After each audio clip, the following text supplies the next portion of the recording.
अब बिलावल वही बात कर रहे हैं कि मैं आज़ाद लोगों के साथ मिलेगा। आज़ाद लोग कौन हैं? पीटीआई के हैं ना, जो वोट लेकर कामयाब हुए हैं। पीपल पार्टी पर बहुत सख्त प्रेशर है कि आप मुस्लिम लीग नून को लेकर कोलिशन हुकूमत बनाएं। इसके बाद बिलावल 28वीं तरमीम की मुकम्मल हमायत के बदले कश्मीर की हुकूमत भी चाह रहे हैं। मुस्लिम लीग नून के अंदर इस बात पर बड़ा शदीद रद्द-ए-अमल पाया जाता है। मुस्लिम लीग नून ने जीबी में अपनी शिकस्त तस्लीम नहीं की, लेकिन वज़ीर-ए-आज़म शहबाज शरीफ ने अपनी ना सिर्फ शिकस्त तस्लीम कर ली है बल्कि बिलावल भुट्टो सदर जरदारी को मुबारकबाद दे दी है कि आप जीत गए हैं, आप हुकूमत बनाएं। ईद के बाद से लेकर अब तक वज़ीर आला पंजाब मरियम नवाज शरीफ साहबा जिनके गले की सर्जरी हुई थी वो मंजरनामे से गायब है। वो किसी सरकारी तकरीब में, किसी प्राइवेट फंक्शन में बिल्कुल नज़र नहीं आ रही। कयास किया जा रहा है, यानी कि शक का इजहार किया जा रहा है कि वो मरियम नवाज शरीफ साहबा को अपने साथ जैनवा लेकर गए हैं। वहाँ सर्जरी के बाद जो उनका फॉलो अप ट्रीटमेंट है वो वहाँ पर हो रहा है। नवाज शरीफ साहब की असल में सियासत ख़त्म हो गई, उनकी वो सियासत से रिटायर्ड हो गए हैं, वो सियासत के लिए एक्सपायर हो गए हैं।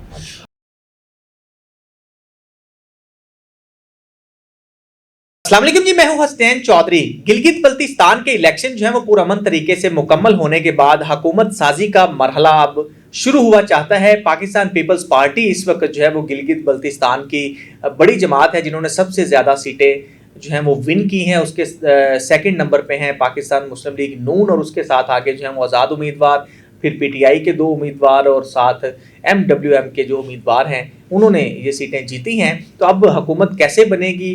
पहले जो था हमने देखा कि इलेक्शन के दौरान पाकिस्तान पीपल्स पार्टी और पाकिस्तान मुस्लिम लीग नून के जो रहनुमा थे जो जीबी में खिताब करते रहे तो उन्होंने एक दूसरे पर जो है वो काफ़ी ज़्यादा गोलाबारी की, अल्फाज की गोलाबारी हम इसको कह सकते हैं। एक दूसरे के ख़िलाफ़ जो है वो बड़ी बातें की, खिताब भी किया। अब हुकूमत साजी के दौरान देखना यह है कि क्या दोनों की कंबाइन हुकूमत बनने जा रही है या कोई आज़ाद उम्मीदवारों को साथ मिला के पीपल्स पार्टी हुकूमत बनाने जा रही है, क्या असल सूरत हाल है। और फिर बजट के हवाले से भी बात करेंगे। हमारे साथ मौजूद हैं सीनियर साफ़ी और तजियाकार नाज़िम मलिक साहब। सर बहुत शुक्रिया टाइम देने का। इलेक्शन तो सर मुकम्मल हो गए और बड़े पुरअमन हुए और बड़े अच्छे अंदाज में हो गए। तो अब सर आगे हुकूमत साजी पीपल्स पार्टी, वैसे तो वो एक दूसरे के साथ बड़ा लड़ाई झगड़ा रहा उनका इलेक्शन कैंपेन में, एक दूसरे को तंज़िया अल्फाज भी उन्होंने बोले। तो अब आगे क्या देख रहे हैं हुकूमत साजी में? क्या ये इकट्ठे बैठेंगे या फिर? जी शुक्रिया हसनैन साहब।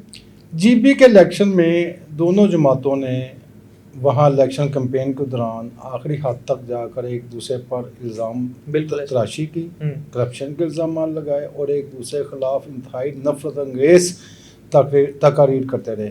जब आप लीडरशिप अवाम में जाते हैं तो अवाम में जो अपना बयानिया देते हैं उसी बयानिए को लेकर अवाम आगे चलती है। लेकिन बड़े अफसोस की बात है कि अवाम को नीचे तकसीम करके गिलगित बल्तिस्तान में इस्लामाबाद में आके शेर व शिकर होकर बैठे हुए हैं, आपस में खुशगपियाँ लगा रहे हैं और अगली हुकूमत बनाने का वो तरीकाकार कह रहे हैं कि किस्सा बनानी है। अच्छा, यानी कि इसका मतलब है कि अभी फिर इकट्ठे होंगे वहाँ पे? इस्लामाबाद में इकट्ठे हैं जी इस टाइम। मुलाकातें जारी हैं, हो भी चुकी है एक मुलाकात।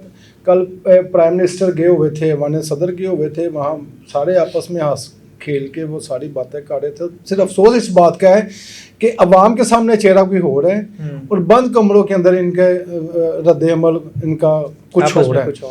तो लीडरशिप का कोलोफेर में तजाद नहीं होना चाहिए, वो जो अवाम में है वही उनको वहाँ पर होना चाहिए।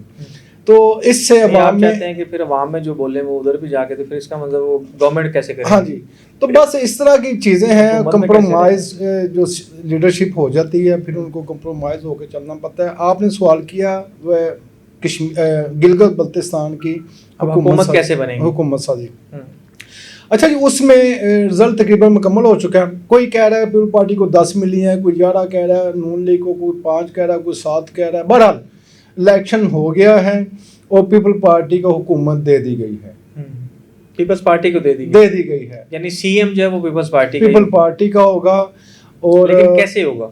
हाँ, वो इसमें यह है कि पीपल पार्टी पर बहुत सख्त प्रेशर है कि आप मुस्लिम लीग नून को लेकर कोलिशन हुकूमत बनाएं। अच्छा, यानी साथ मिलाएं जैसे सेंटर में हाँ जी, साथ मिलाकर चलें और इससे अच्छा एक तासर आएगा। बिलावल भुट्टो खड़े हो गए हैं, वो कहते हैं कि नहीं, मैं आज़ाद लोगों को मिलाकर अपनी इंडिपेंडेंट हुकूमत बनाऊंगा। आपको पता है हमने अपने प्रोग्राम में खबर ब्रेक की थी कि पीपल पार्टी और पीटीआई की खामोश मुफाहमत हो गई है। बिल्कुल ऐसे ही। अब बिलावल वही बात कर रहे हैं कि मैं आज़ाद लोगों के साथ मिलकर, आज़ाद लोग कौन है? पीटीआई के हैं ना, जो वोट लेकर कामयाब हुए हैं।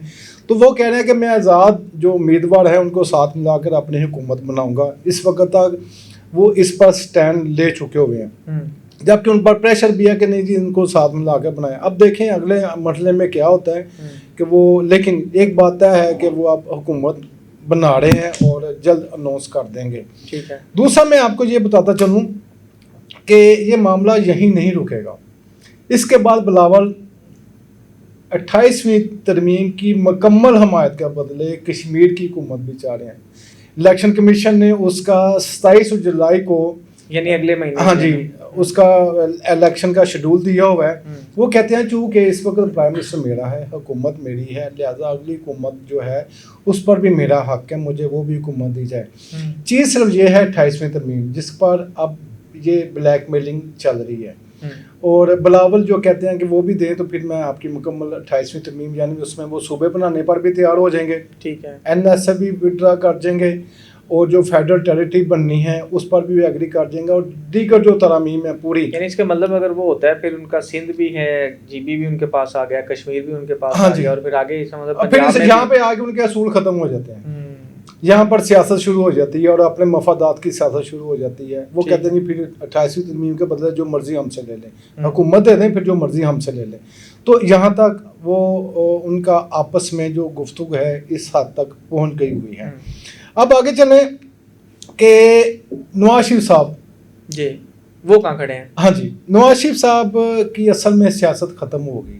उनकी वो सियासत से रिटायर्ड हो गए हैं, वो सियासत के लिए एक्सपायर हो गए हैं। अच्छा। आपको पता है कि उन्होंने बड़ी तुंदो तेज़ एक तकरीर की कि मुझे क्यों निकाला कश्मीर, यानी GB में भी जाके GB में उन्होंने कहा जी मुझे क्यों निकाला, और वहाँ से फिर उसी दिन वो अपनी इलेक्शन कैंपेन समेट के उजलत में अचानक वहाँ से गायब हो गए। ऐसे ही वापस आए, वहाँ से आगे वो जन्मा चले गए।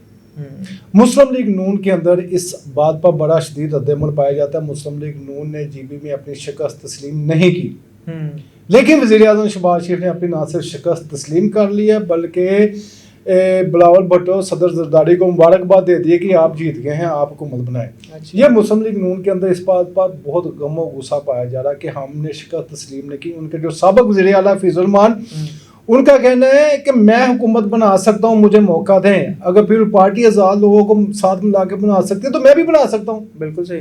वो वहाँ बड़ा गम और गुस्सा है। और GB की जो मुस्लिम लीग नून की सारी जो वहाँ पार्टी है वो भी बड़ी शदीद नाराज़ है कि हमारी पार्टी लीडरशिप किस तरह के फैसले कर रही है। पार्टी लीडरशिप GB के इलेक्शन पर एक नुक्ते पर मौजूद नहीं है। जैसा मैंने कहा, मुस्लिम लीग नून की तरफ से अभी तक ना नवाज शरीफ की तरफ से ना उनके मरकजी तर्जुमान की तरफ से किसी की तरफ से कोई ऐसा बयान नहीं आया कि हम हार गए हैं और फिर पार्टी हुकूमत बना रही है। सर शहबाज शरीफ साहब ने ये बयान दिया, ये बड़ा मैंने खेज बात है कि शहबाज शरीफ साहब ने क्यों बयान दिया। वो पार्टी की तरफ से आना चाहिए था और वो अचानक चले गए। और उसके बाद जैसे जाने के पीछे क्या वजह है खास? हाँ जी, ये इलेक्शन चल रहा था तो वो छोड़ के ये एक बड़ा सवालिया निशान है।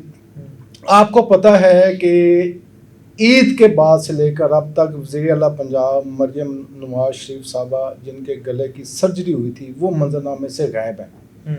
वो किसी सरकारी तकरीब में, किसी प्राइवेट फंक्शन में बिल्कुल नज़र नहीं आ रही।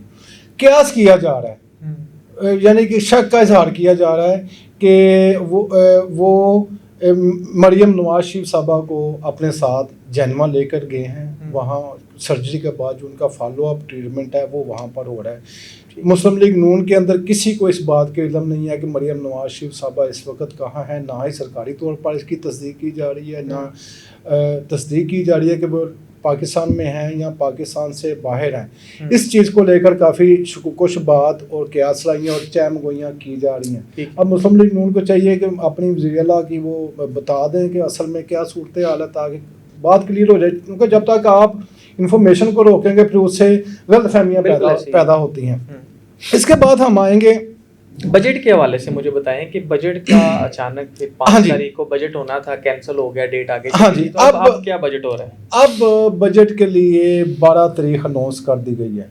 12 तारीख। इसका मतलब है कि पीपल्स पार्टी और हुकूमत के दरमियान हम कह सकते हैं कि मामला तय हो गए हैं। जीबी की हुकूमत का मामला सेटल हो गया है। ठीक है। कश्मीर वाली बात थी वो भी तय हो गई। अब कल अचानक कौमी असम्बली और सेनेट के दोनों इजलास बुला लिए गए हैं जिसमें अहम कानून साजी मुतवक्का है। ठीक है।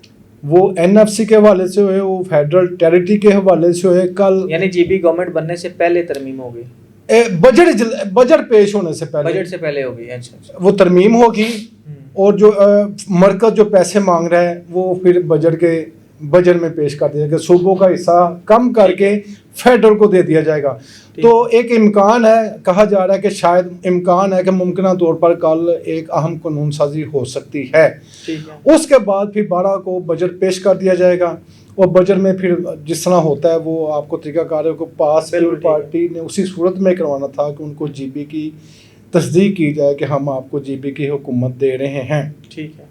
और बजट के बाद दूसरी मैं आपको यहाँ ये बात बताता चलूँ कि हुकूमत माशी मैदान में, कारोबारी मैदान में ख़जाना बिल्कुल खाली है, कर्ज़ों का बोझ बढ़ता जा रहा है, माशी मैदान में बिल्कुल नाकाम हो गई है। इस पर बहुत प्रेशर है और एक बात की जा रही है कि शायद बजट के बाद वफाकी काबीना में बहुत तोड़ फोड़ हो जाए। अच्छा। और अहम वफाकी वज़रा के महकमे वापस ले लिए जाएं और कुछ वजारतों को रीशफल कर दिया जाए। और जो कहा जा रहा है कि वज़ीर ख़जाना को तब्दील किया जाएगा, ये तो बात बड़ी पुरानी है, हमने ब्रेक की थी। उसके साथ एहसन इकबाल साहब का भी नाम आ रहा है कि शायद उनकी वजारत भी वापस ले ली जाए या बदल दी जाए। उसके साथ अली परवेज़ मलिक पेट्रोलियम के वजारत, जी वज़ीर हैं, उनके बारे में कहा जा रहा है कि इनकी वजारत या तो वापस ले ली जाएगी या इनको तब्दील कर दिया जाएगा। यही हाल वज़ीर पानी और बिजली अवैस लगारी साहब के बारे में कि जिस तरह का बहरान है बिजली की कीमतों पर, उनसे नहीं महकमा संभाला गया, उनकी वजारत में भी तब्दीली है या उनसे वजारत वापस ले लीजिएगी। ये तमाम सूरत हाल है। मुल्क में सिर्फ सियासत अपने ज़ाती मफादात की हद तक हो रही है। अवाम गुरबत, बेरोज़गारी, महंगाई की चक्की में पिस रहे हैं, उस तरफ कोई सोचने को तैयार नहीं है। पहले इस तरफ देखना चाहिए, फिर सियासत करनी चाहिए, क्योंकि आप अवाम के सर पर सियासत करनी है तो अवाम के मफादात का तहफ़्फ़ुज़ भी हुकूमत पर फ़र्ज़ है। जी बिल्कुल ऐसी। जी थैंक यू सो मच।